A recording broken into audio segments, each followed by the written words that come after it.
about tomorrow in the school board meeting, because this is the last school board meeting of the summer before August, and what we've seen over the past week has been an interesting set of developments.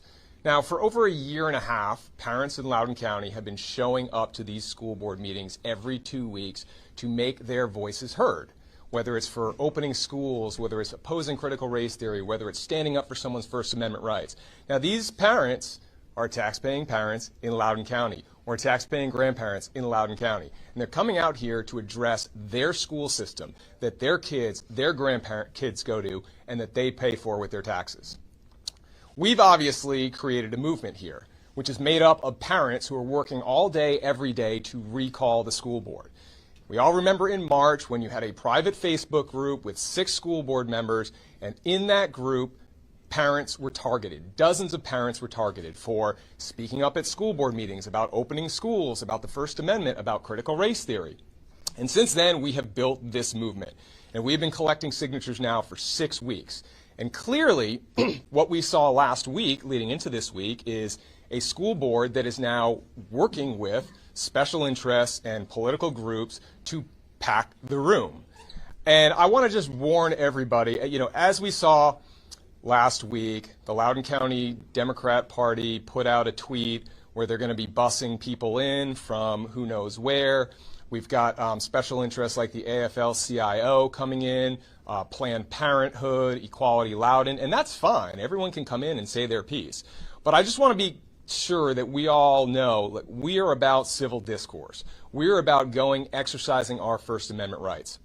And so if things happen and if people start shouting or yelling or trying to provoke, just ignore. Go in there, speak to the school board, let them know what it is you think, and that is how we get the job done. Now, the second news item that I wanted to talk about today is the whole issue with this private Facebook group. That is what gave rise to this recall. That is what has fired up a community, because people are sick of disagreeing and having somebody else, when you have government officials in there especially, being called crazy or racist or fascist.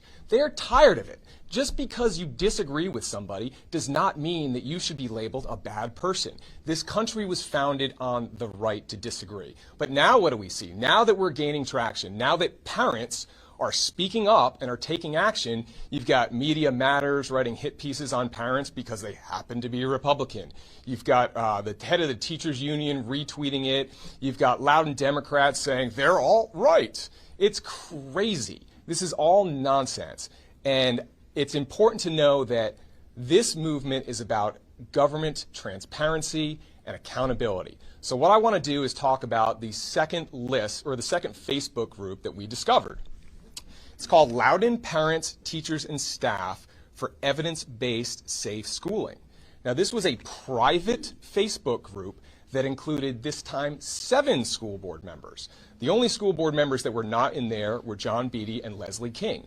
And they spent months having conversations about opening schools, closing schools, metrics. It's the same thing. They convened a private meeting to the exclusion of the rest of the community. And if you didn't agree with them, you would get kicked out.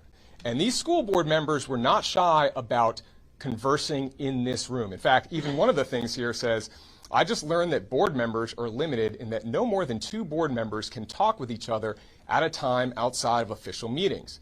This measure is meant to ensure that board members not subvert the official processes. But this also applies to social media. Yes, it does. No more than 2 members can respond to a Facebook post, or it can be considered an illegal meeting. That's a little too narrow. So when we tag all the board members, no more than 2 can legally all respond. Of course, this was before the March group. So now we have 2 private Facebook groups on social media with a quorum of school board members discussing and hearing about school business. That would be like, for instance, if the school board decided they were going to have a comment session, but they were only going to invite their friends to the comment session. They weren't going to put out minutes. They weren't going to notice it. And if you were out in the community concerned about your schools, you didn't even know about it because they're doing it in private. So what you see here is a pattern in practice by the Loudoun County Public Schools of operating with without transparency, without accountability, and they keep getting caught. That is what this is about. This is about a parents' movement to take back our schools, to get a seat at the table with how our schools are run. You have special interests, you have activists. That's the only groups they seem to listen to,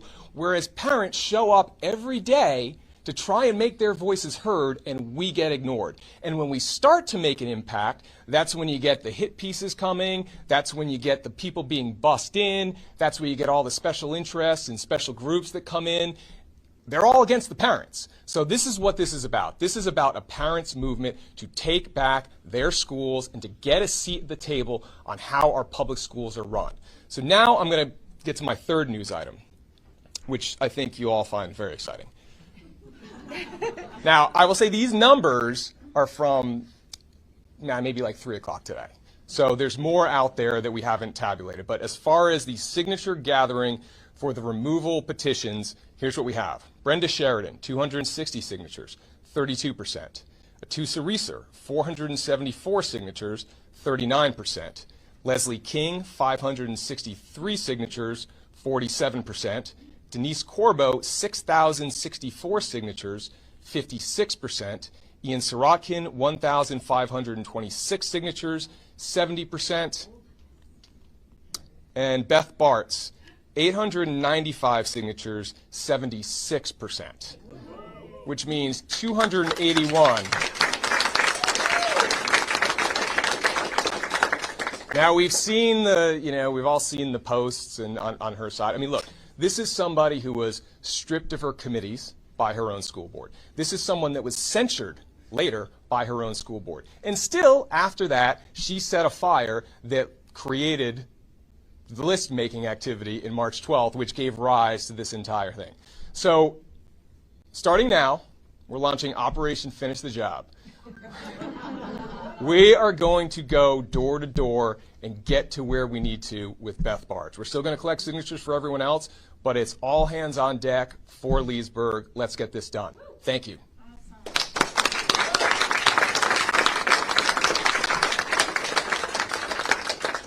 Can you explain exactly what they were trying to accomplish with the private Facebook groups?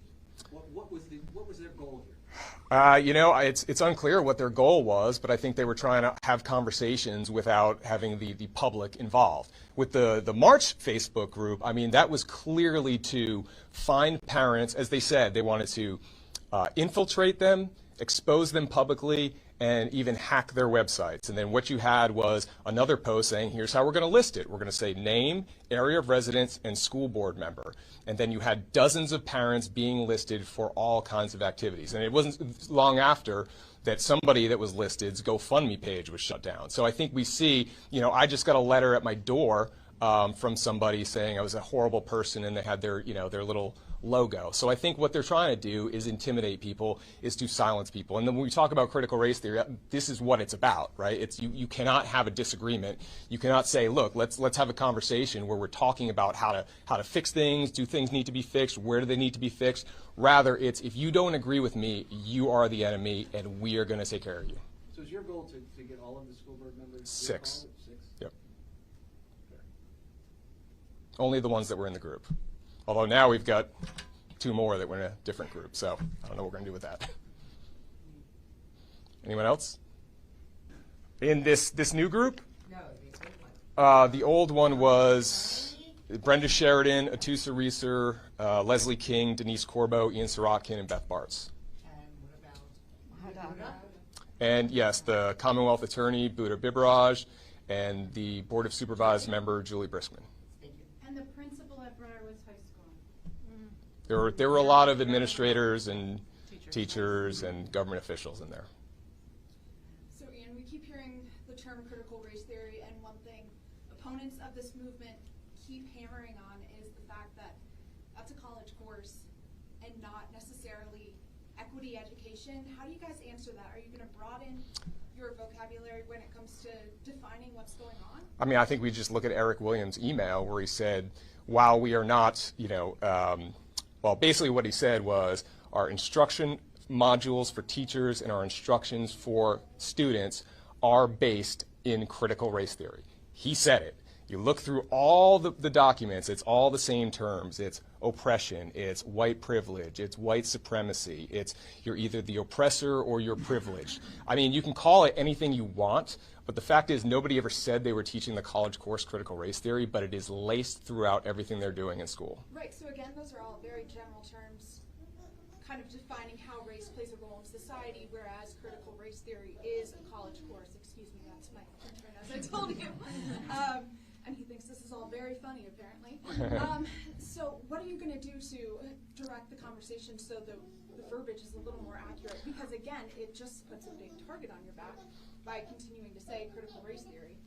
Well, you know, look, all I can say is that the critical race theory has been applied in education for years. I mean, there are many, numerous books on it, numerous studies on it, and you go back to the Equity Collaborative, which is where all this came from starting in 2019, and their entire foundational principle, their framework, is critical race theory. It's on all their documents. So if they're not implementing critical race theory and they want to call it something else, fine, we can talk out the details, but the bottom line is their claim that, well, we're not teaching critical race theory does not answer the question, are you using critical race theory to instruct teachers and then trickle that down to students who learn about these kind of things? Excuse me, what's your name? I'm Haley Bohr with Loudoun. Okay. We're also trained in culturally responsive. Cultural competency. Right, which again is the manifestation of critical race theory in education. But again, I would also add that the recall effort, specifically, critical race theory is a brick in that recall effort. It is a big brick. But there's other bricks as well. There's their failure to open schools or to consider other alternatives. Their mocking parents on social media and in their official emails. There's entering into private Facebook groups and violating state public records law, United States Constitution, their own code of conduct. There's attacking people for exercising their First Amendment rights. This recall is many things, and what the key factor here is a school board that is not accountable to the parents, the grandparents, and the taxpayers of Loudoun County.